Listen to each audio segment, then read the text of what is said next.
Hello everybody, welcome back. I'm Buddy Strange, this is StrangeVoodooTV, and this week was better, so let's just get into it.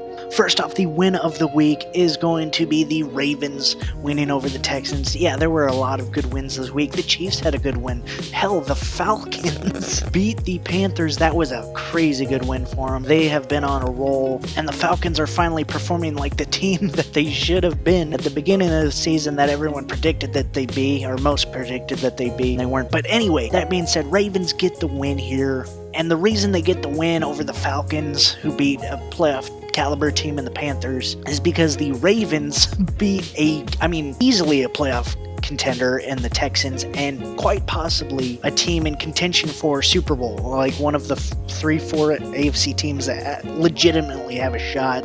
There's others that have bigger shots, like the Patriots and Ravens, than the Texans, but the Texans could get there and are probably going to be in the playoffs, either wild card or as the 4th seed, most likely 4th seed, 3rd seed, somewhere around there. And the Ravens just took them to the woodshed, 41-7, shut down an MVP candidate, and just absolutely great day by the Ravens. Lamar Jackson had himself a great day. Gus Edwards had himself a great day. That defense had a great day. All around great day. The only person on the Ravens that didn't have quite the day they were expecting was Justin Tucker, but it didn't matter. They absolutely blew out the Texans. Good win, Ravens. All right, loss of the week. Yeah, Panthers could get it. Bears could get it. There's a bunch of teams that could have got it. Chargers could have definitely got it. But no, the loss of the week outside of Myles Garrett and the Browns is going to be the Broncos losing to the Vikings. That was a very tough loss. Up 20-0 at halftime. Yeah, you had it in the bag and you let the cat out of it, okay? I mean, you just let Kirk Cousins tear you up in the second half. They did hold Dalvin Cook to, he got a touchdown, but man, they did not let him run at all. I thought that was going to be the biggest problem. Thought that was going to be the reason they lost, is because Dalvin Cook just tore him up. But no, they let Kirk Cousins in the second half. They held him pretty well in the first half and partly through the third quarter. But in the second half, he got a amazing pass to Stephon Diggs that you might see later. I'm still kind of deciding on play of the week, but you might see it later. Rolling out to his left, setting up and firing a rocket to a wide open Stephon Diggs for a touchdown. That was that was a pretty good play. And then they held them the rest once they got the lead. The Broncos got to the goal line. The Vikings defense bent but not broke. Although there was a couple calls in the end zone that weren't called, but could have been called. But that being said, that was a great win by the Vikings and a terrible loss by the Broncos. Loss of the week, them. Alright everybody, SVTV's Players of the Week. Let's get right into it. Offensive Player of the Week, first off, is going to be Lamar Jackson. Yes, there were some good ones, honorable mentions, and Jimmy G, Kirk Cousins, Gus Edwards, Stephon Diggs, players like that. But no, again this week, just like last week, it has to be Lamar Jackson, and the first week actually. Lamar Jackson making his 3rd appearance, I believe, on SVTV's Players of the Week. He got 4 touchdowns, 311 total yards, 222 of them being passing yards, 89 being rushing yards, and he had about a 70% completion percentage, which is amazing, especially for a mobile quarterback and not a pocket passer. And then on top of that, a 139.2 QBR, which is absolutely fantastic as well. That's out of 158.3. If you didn't know, now you know. That is the top QBR. He's done it twice this year. This week, he gets a very, outstanding 139.2, and Lamar Jackson is, again, SVTV's Offensive Player of the Week. Alright, Defensive Player of the Week, we had to split it up again. First off is Joe Schobert getting 2 interceptions, 1 sack, and 10 tackles on Thursday Night Football against the Steelers. Now, yes, there was a bunch of stuff overshadowing Joe Schobert's big day and the Browns win. In fact, everyone's acting like it's a loss, even the Browns were. After what happened at the end there, it's hard not to focus on that. But earlier in the game and throughout the game, Joe Schobert balled out of his mind. Again, 2 picks, 1 sack, 10 tackles. That is outstanding. And he's continuing to be a great force for the Browns and just in the league in general. Joe Schobert, he's been really good. I've told you about him before. I've said he's going to be good, and he's continuing it here. Continue to watch out for him in the weeks and years ahead. Joe Schobert, Defensive Player of the Week. Next up is going to be Max Crosby of the Oakland Raiders. He had himself a huge day against the Bengals, racking up 4 sacks. And for comparison, that is 1.5 sacks behind Khalil Mack's 2019-2020 season total thus far. That means Max Crosby basically got Khalil Mack's production in one game. That is crazy. Well, not the exact production because Khalil Mack has some forced fumbles in there and, you know, all that. But that aside, just sacks-wise, that is crazy. 4 sacks in one game for anybody, even if it is against the Bengals. I understand they have a bad line. I've told you about it. I said Clelin Ferrell might have his best game of the season, but guess what? It wasn't Clelin Ferrell. It was Max freaking Crosby getting 4 sacks, 5 tackles, forced fumble on Ryan Finley. That was outstanding, and he definitely, I could not exclude him out of Defensive Player of the Week. I really wanted to just go one. I wanted to go Joe Schobert. Thursday night, I saw his performance. I was like, that's it. Clear winner. No one's going to get on the same playing field as that. And, I mean, Max Crosby may be a step below, but I just couldn't exclude him this week. He deserves it. So Joe Schobert, Max Crosby, Defensive Players of the Week. All right, and for the first time maybe ever, Special Teams Player of the Week is twofold, and it's for a reason. It's because they both had return touchdowns, one a kickoff, one a punt return. So here you go. First off, Jakeem Grant, kick return touchdown, 198 yards, 101 yard return for a touchdown. That was absolutely fantastic. Almost got him back in the game, almost gave him momentum, but the Bills were still able to pull it out. Even though they didn't win the game, Jakeem Grant, that was a great play by him, and it definitely earns him Special Teams Player of the Week. And then on the other side, punt return, Kenyon Barner, Atlanta Falcons. He got a 78-yard long punt return, 78 yards in total off of 2 returns. He didn't get any yards on the second return, but that one that he busted was just absolutely fantastic. So Kenyon Barner, Jakeem Grant, Special Teams Players of the Week. All right, everybody, are you ready for SVTV's Plays of the Week? 2 unbeaten teams along with New England. 3rd and 2, time for Cousins, going deep, he's got Diggs! That's a touchdown, what a play! Diggs got it 54 yards! 15-yard line, and Kenyon Barner gets away from a defender, and Barner going up the middle. Barner gets into Carolina territory. Kenyon Barner has blockers. Barner still on his feet, going in and dives for the touchdown. All right, everybody, I hope you enjoyed the Plays of the Week. If you did, hit that like button down below to show your support for the players making the plays. And hey, show your support for me picking the plays that you get to see week in and week out of the players actually making the plays. There you go. Anyway, let's get into how we did this past week. This past week, we went 11 of 14, so a good, nice bounce back week. I was kind of hoping for, 13 out of 14, 14 out of 14, but, 12, 13. But we'll take 11, we'll settle, we'll get what we get, and don't throw a fit unless it's below 50%. Then we have every right. But no, 79% is very respectable. I'll take that every week I can get it, and then some. Breaking down last week's, we did not get the Steelers over the Browns. The Browns came out to play, and I mean, that ending was the ending. It was not good, but throughout the game, they played well, they played hard, offensively, defensively. I mean, they had some miscues and mistakes, which is per usual, but outside of that, they did come to play against a Steelers team that, I mean, was looking like a playoff team past couple of weeks, so that is very respectable outside of the ending of that game. There you go, Browns, Texans, Ravens. We called it, but it was a lot different than what I thought it was going to be and what I called it to be, but Ravens still won. Panthers didn't win. Falcons won. Come on. Nah, the Falcons, they deserve it. They've been playing really hard the past couple of weeks. They came to play the Panthers, and Kyle Allen's not looking good anymore. Man, he was looking really good there for a second, and I don't know what's happened to him. I would expect Cam to be on the team next year. I would not be surprised if Cam this next year is his last year, but I would expect him to at least be there next year. Kyle Allen too. I think they give Kyle Allen another year on the team next year as the backup. He may come in spots next year. I think they keep him around. Even if Cam does happen to go down next season, I think he's still around. And he may be the long-term answer. I don't think so, but he may be. I just expect Cam to be around next year too. And then after that, we got the Cowboys, we got the Colts, we got the Bills, we got the Vikings, we got the Saints right, Jets right, 49ers right, Raiders right, Patriots right. We did not get the Bears versus the Rams. Man, the Bears came out to play for like a quarter and a half and then just shit the bed. And even when they did come out to play,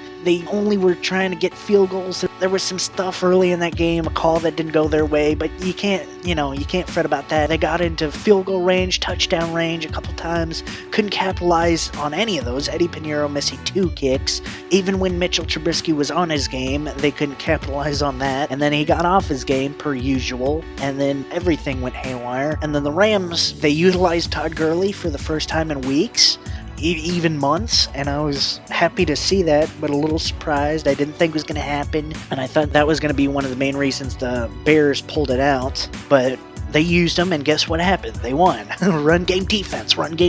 Keep telling you, week in, week out. But no, the Bears were in the game late and still couldn't pull it out. They pulled Mitchell Trubisky. That's the only thing that they pulled out was Mitchell Trubisky. Yep, Bears get a big fat L. Rams with the dub, and there's that. And then finally we did call the Chiefs winning over the Chargers in Mexico. And here's what Travis Kelce had to say about the fan turnout. Oh man, the atmosphere was amazing. Mexico City showed out for both teams, man. I mean, heck, I feel like there were more Chargers fans down here than when we play them in LA. Anyway, all right, let's get into this next week. We've got week 12 to get through. All right, first off, Thursday Night Football, we have the Colts versus the Texans. This should be an interesting one to see. All these Thursday night games have been pretty wild. I mean, yeah.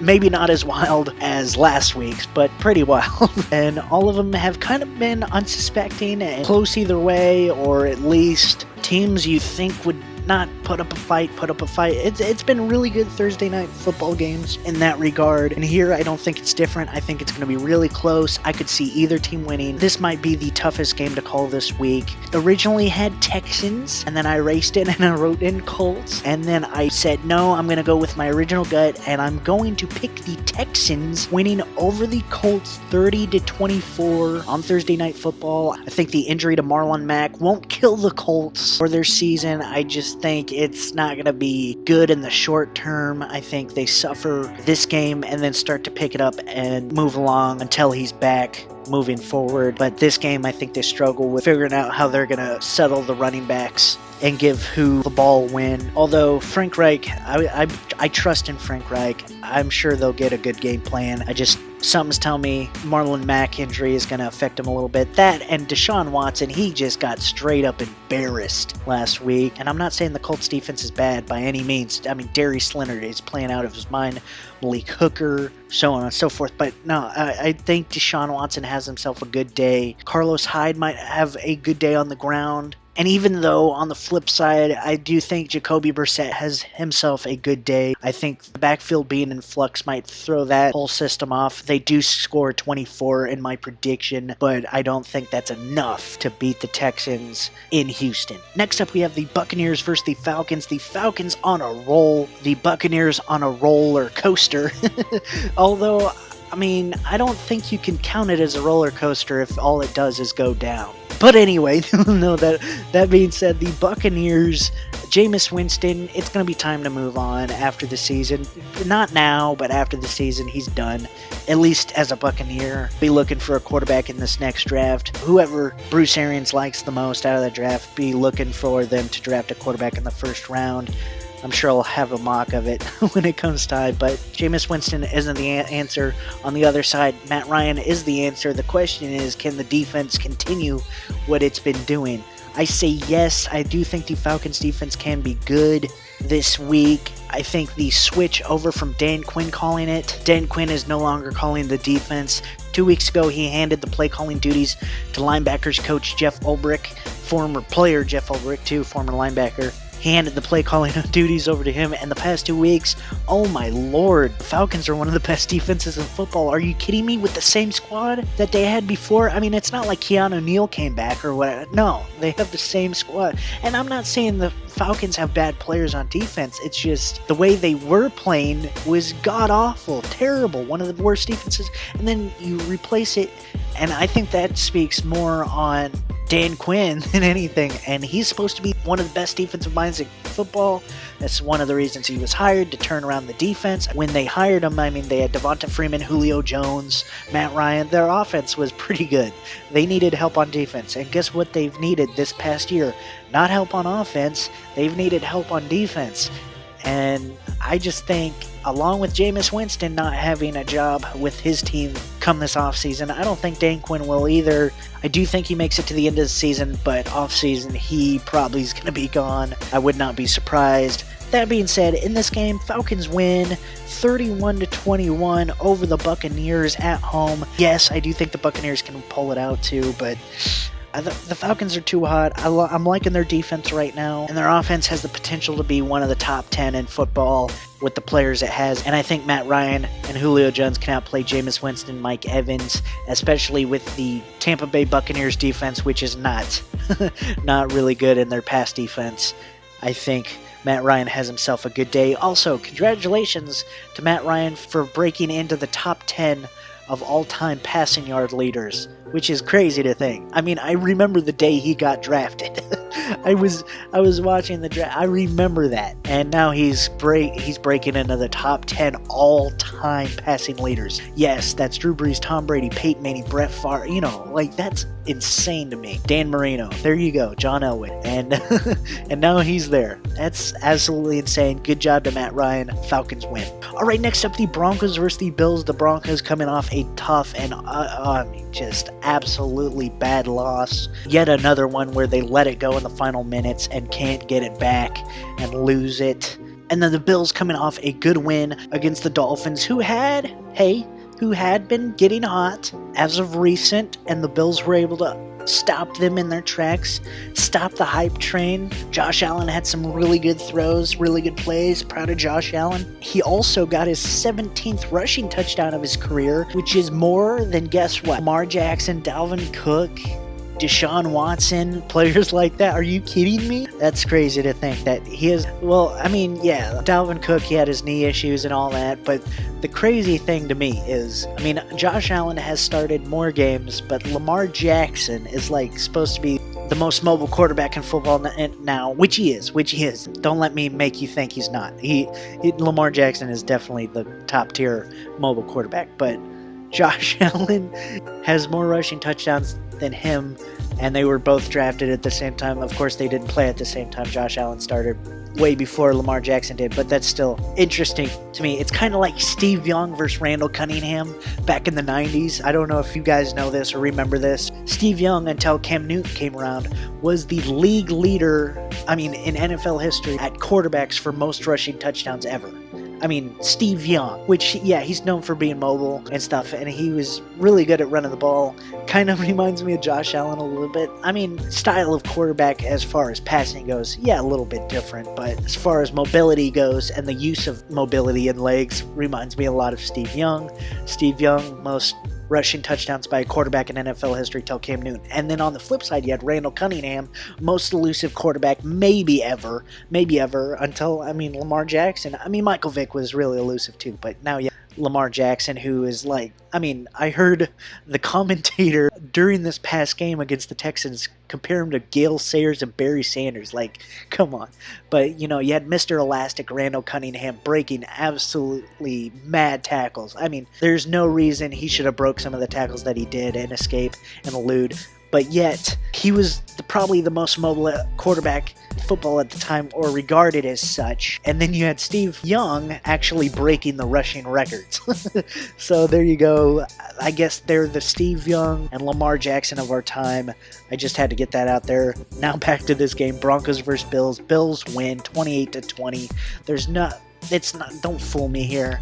I guess, yeah, with the season the way it is, Broncos could very easily win, and I'm not going to be surprised about any more wins at all this year. After the Saints got beat by the Falcons a couple weeks ago, yeah, there's no, it's not going to happen. The only one that will surprise me is if the Bengals beat the Patriots in a couple weeks. That's the only one that will surprise. But other than that, no, the Broncos lose here. I think the Bills' run game is too good. Josh Allen is coming into his own. He may get 2 rushing touchdowns himself.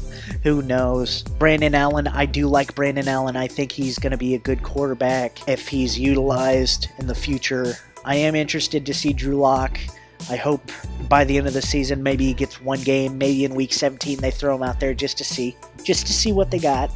But other than that, yeah, Bills win. All right, next up we've got the Giants versus the Bears. The Giants coming off a bye. The Bears coming off a tough loss against the Rams. The Bears, as of recording this, haven't made a quarterback switch, but I wouldn't be surprised if you see Chase Daniels in this game. Then on the other side, you've got Daniel Jones, who is actually, he's showing himself to be a really good pure passing quarterback, which I think we all thought he'd be. Well, maybe not to this extent, but most of us thought he was going to be a good quarterback in the league. We just thought that was too high for a pick, especially him, a quarterback out of Duke who didn't show that he was amazing in college, but he was solid in college. That being said, well, I also think we wanted to kind of shit on David Gettleman because, you know, he was making some really bad moves before that, and it kind of shifted our perspective from, hey, Daniel Jones might actually be good, to, David Gettleman, what a crap pick,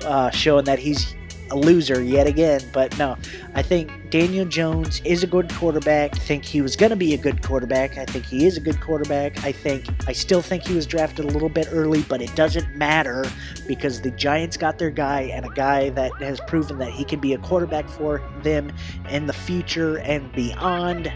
That doesn't make sense, but I just said it, so there you go. But no, Daniel Jones, the only problem I have with Danny Dimes is that he has way too many fumbles and he takes a few too many sacks, but other than that, really good passer, and he's got some legs too.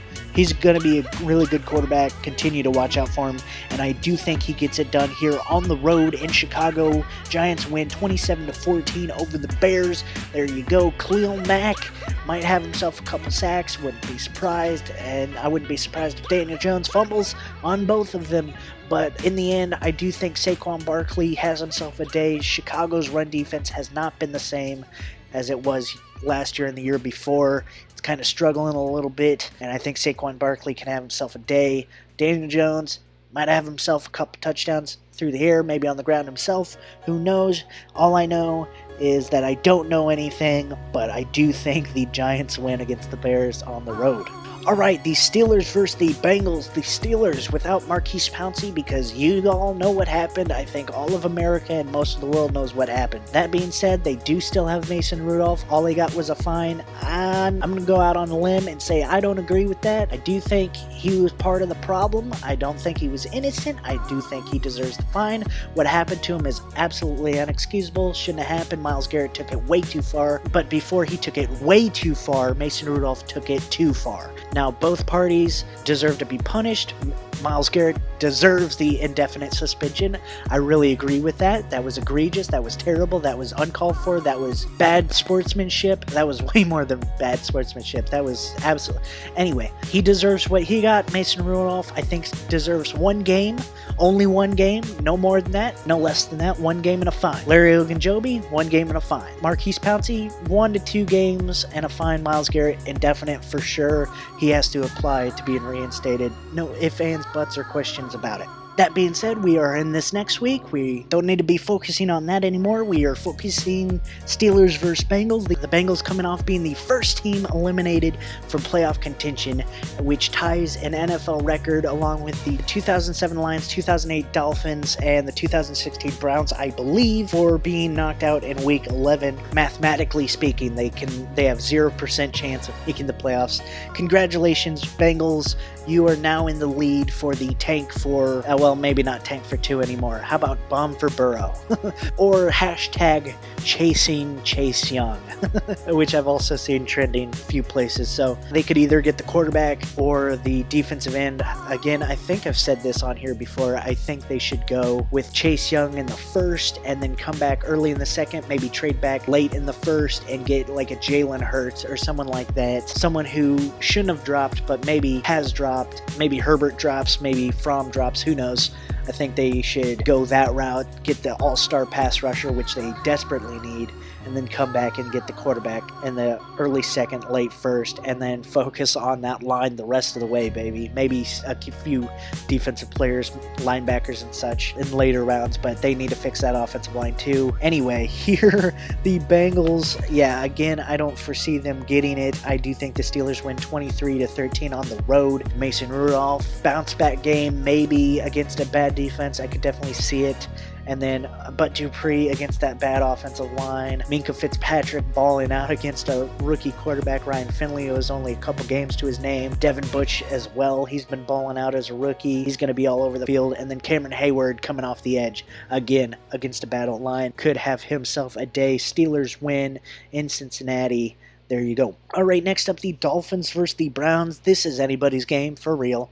And I've already stated my belief on the Browns and what happened last week. I'm not going to go back into it, but here they were without Myles Garrett for you know what. They're possibly going to be without Larry Ogunjobi unless he gets his suspension appealed, which is hearings on Wednesday.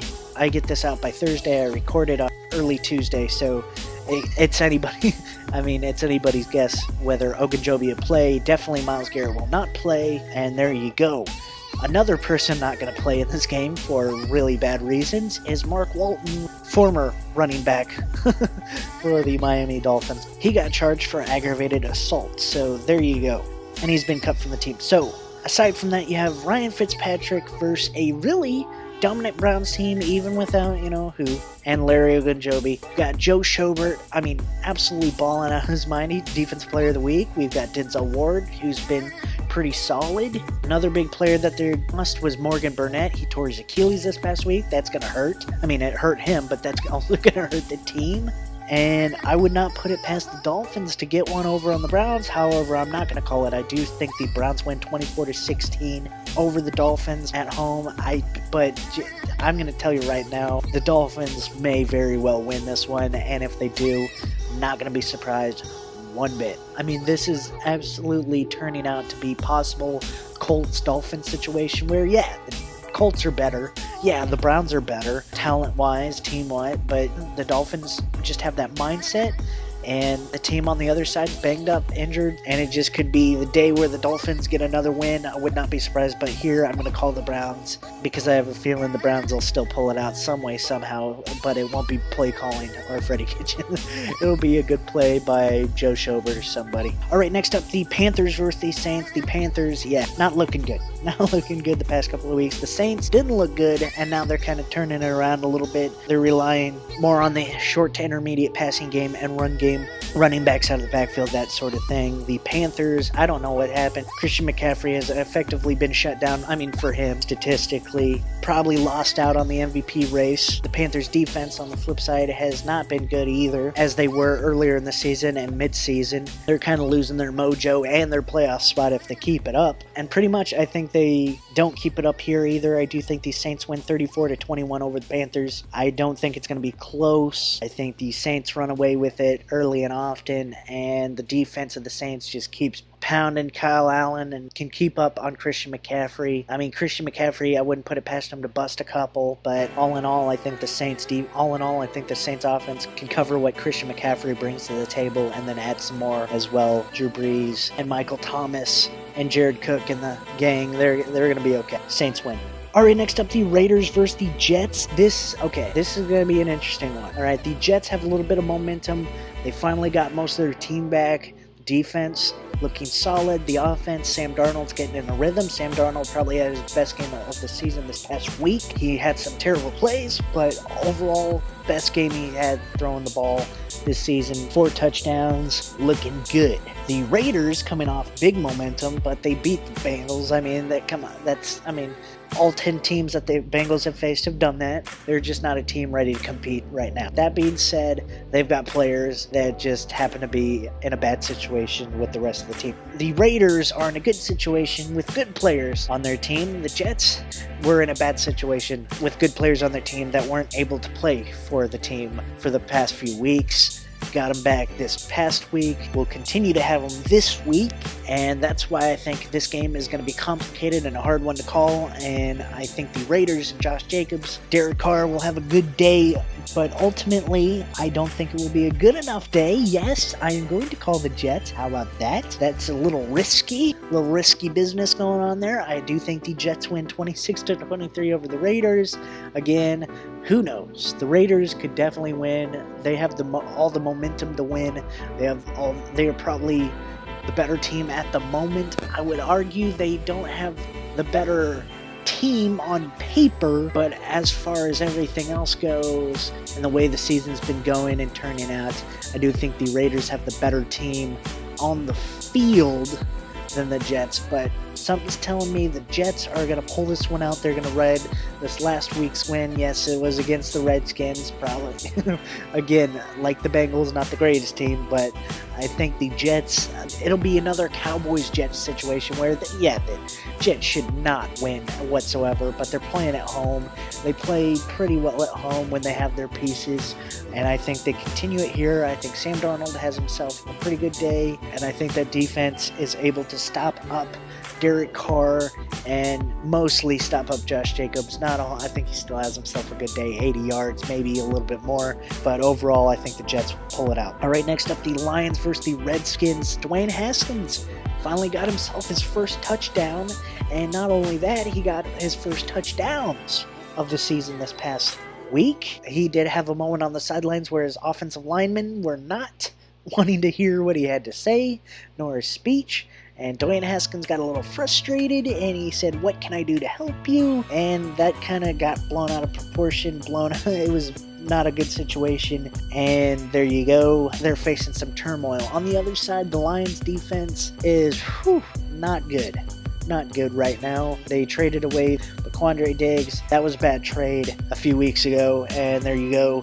They haven't been the same since, and they were starting to not be the same. Ultimately, get this, guys, I'm going to call the Redskins. I think Dwayne Haskins, they had their moment on the sideline.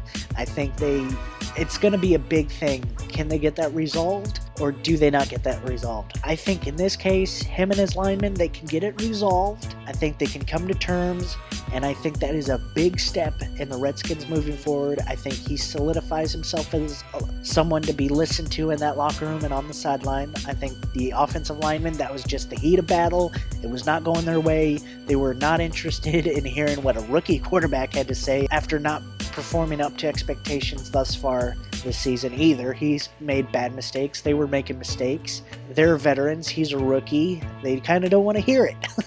I get that. But I think off the field, when everything calmed down during this week, during the meetings, during team meetings, during practice, I think they got on the same page.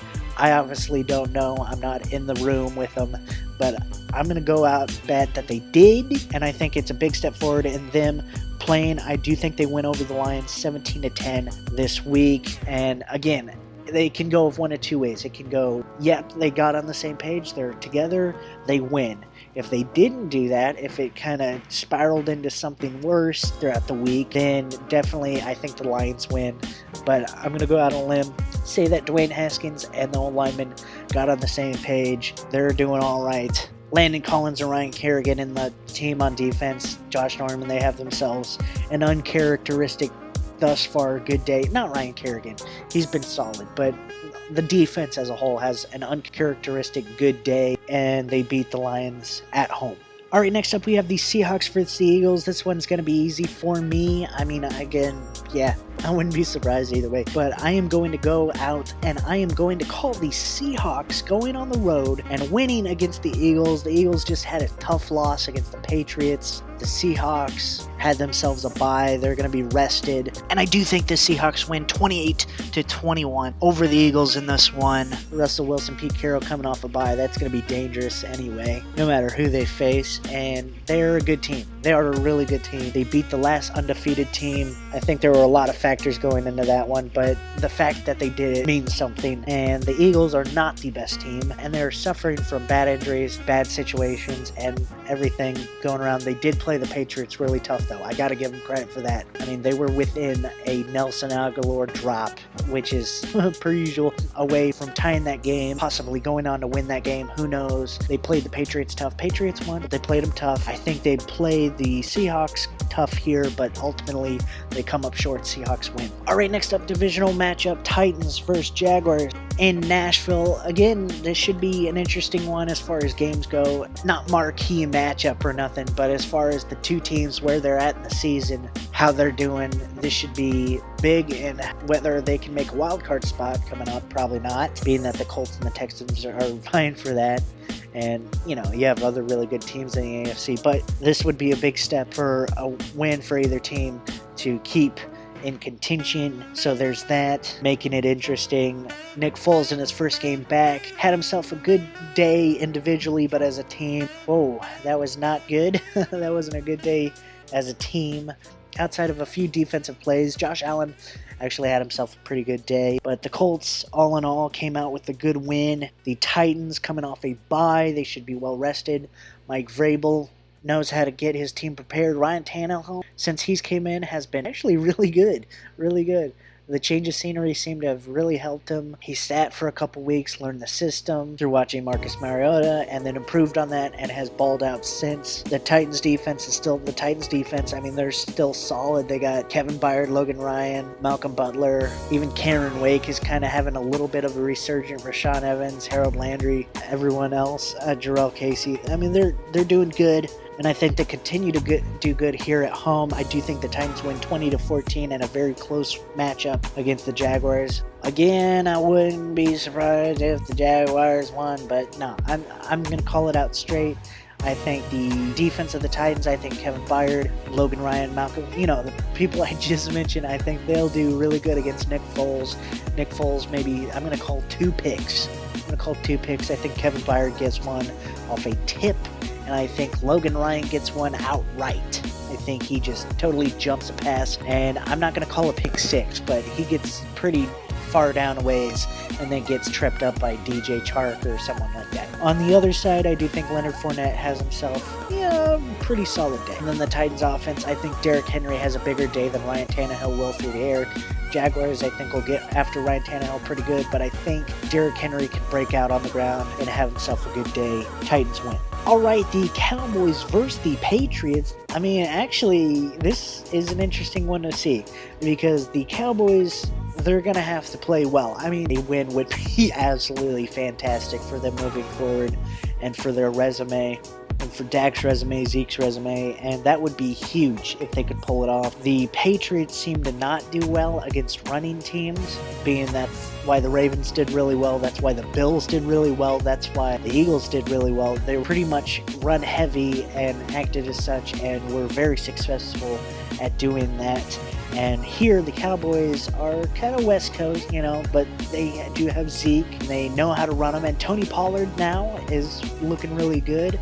Dak can even run himself, so that'll be interesting. It'll be interesting to see the Cowboys game plan, how Kellen Moore calls it.